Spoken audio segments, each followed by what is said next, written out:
series of 4 town hall events.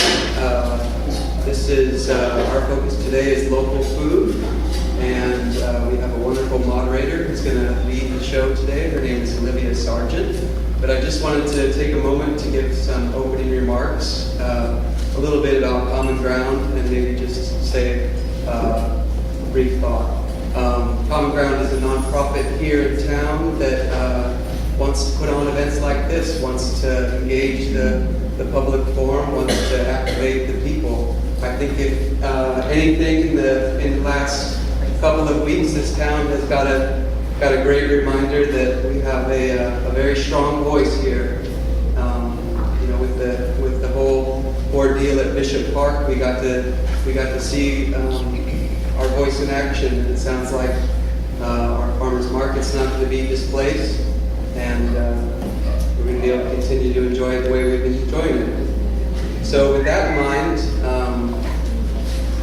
I'm going to turn it over to Olivia, and after the questions and answers with the candidates, we'll have a little bit of time for discussion, and we'll be around if you want to learn more about Common Ground, how to get involved, how to donate, how to contribute, how to participate. We'd love to hear from you. So I'm going to turn it over to Olivia.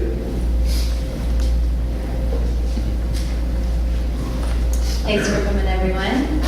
So our format today is we've come up with 6 questions that were based on responses that were pulled from the local food community leaders, so to speak. The Common Ground sought out what their concerns would be, and we tweaked some of them a little bit and hopefully have a good range of issues to cover today. And each candidate will be able to respond for 2 minutes. We'll go through each one of you beginning. And after our 6 questions, we'll take audience questions. So if you'd like a card from us to fill out an audience question, please raise your hand, and Joe will bring you a pencil and a piece of paper, and you'll have the course of the next hour to think of your question. And then right towards the end of the prepared section of the debate, we'll gather the cards up and choose 3 or 4, however many we have time for. And the format will be the same. Each candidate will respond for 2 minutes. So Ethan is our timekeeper up in the front here, and he will give y'all a little hand wave at 30 seconds and another one at 15, and then a nice little ding when you're done. I wanted a red light, but that was my budget. So, good luck. Number 1, how do you describe our local food system? And please define what food security is in our town for you. I'll be glad to. Food security, like... Actually, Nancy, excuse me, can you please say your name? Oh. Each of you. I'm Nancy Denson. I need y'all's votes to become the next mayor. Thank you, Lydia. And thank you, Common Ground, for doing this. This is my 3rd piece to participate in, and I appreciate the opportunity to be with you very much. Food security in Athens is like it is everywhere for people on the bottom rung of the economic ladder, and for those who have an emergency and just on the verge of falling off, which is, and every one of us are one paycheck away from being that. So any of you feel secure, don't feel too secure, because it can happen to any of us. 31 years ago, I took some action to address this issue when I got together with about a dozen other people in Athens to start the Athens Area Emergency Food Bank. In fact, the storage for the food bank, the first storage was actually in my garage while we were looking for a permanent home. Out of that food bank grew the Northeast Georgia Food Bank, and at the Emergency Food Bank, we deliberately made a decision when we organized the food bank that we would not ask for or use government financing for our facility. And it's been run totally through volunteers and with contributions from the community ever since, and it's been an extremely successful fishing operation that I'm proud to have been part of. I was raised on fresh food. I grew up one of 7 children. My mother raised us. We ate out of our garden. Pretty much everything we ate was from the family garden, and the chickens we raised in our backyard. And she made most of our clothes. So I grew up in what was considered a poor environment, but never felt poor. And I have and will continue to do anything that I can to alleviate hunger in this community. We've got some, there are a number of things that have been done to help hunger, from the school lunch program, which is also now a school breakfast program, to commodities, to our local food banks, to organizations that are taking it upon themselves to help with that problem. Thank you. I can't believe I made it 2 minutes.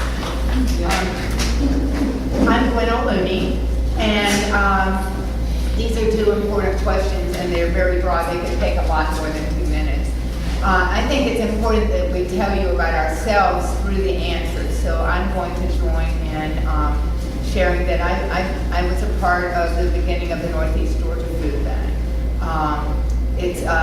And what has happened now is that has become a profit-making. Carly's going to say that he's in the middle of running it right now too. So I think you've got a good group of people who care about food security. I think some of my greatest knowledge of that began when I became the director of the Department of Family and Children's Services. And I recognized that a lot of people need help for a short period of time.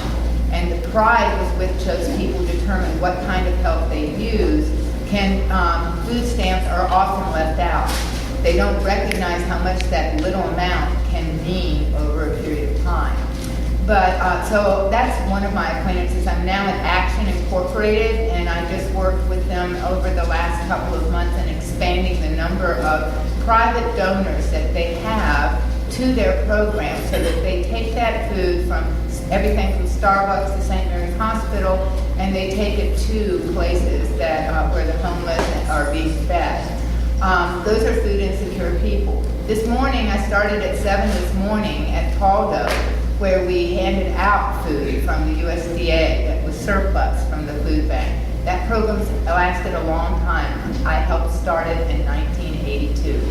So there are lots of examples. That's mostly about food insecurity. I think as we move along, we'll talk about our local food system with pride and opportunity.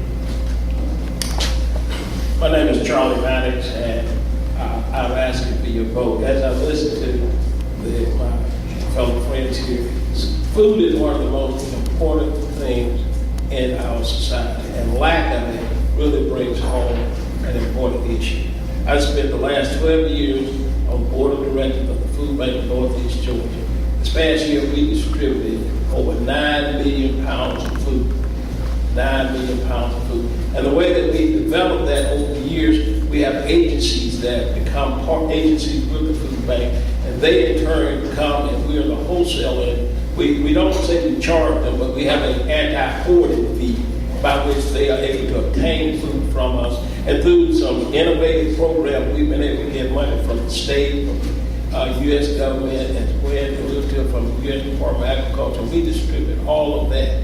And through our 172 agencies that we have here in Northeast Georgia, on a daily basis, they make trips to the food bank, and they get food out to people that can't get to us. They distribute it in the communities. And as I said, we're trying to go for 10 million. We didn't quite make the prediction we will, but we moved that. And one of the most innovative things we've done is what we call the mobile pantries. This morning we had one at the Jack R. Wells housing project, whereby we loaded up 15,000 pounds of food, and we took it to the community. We do that almost every day, and that's one of the ways that we can assure people of having food in our community. Because oftentimes the disconnect is getting the people and the food together. We've done that. So we have that program there. There are other things in our community that we partner with to do that. There are other things that we can do as local leaders in government to assure that continues and to enhance that so that we can get the food. Without food, our community is crippled, and we need to do what we can to take care of it. My name is Spencer Fry. I think the first part of the question was to describe the local food system in our community. Probably about 14 grocery stores, about 29 convenience stores, 13 ethnic food markets, farmers market, locally grown. How many of y'all are farmers in the room? You are the rock stars of the sustainable food movement, okay? We have a long way to go before create a secure environment for our food systems. I think food security in Clark County can be better described as more of a food insecurity. The problem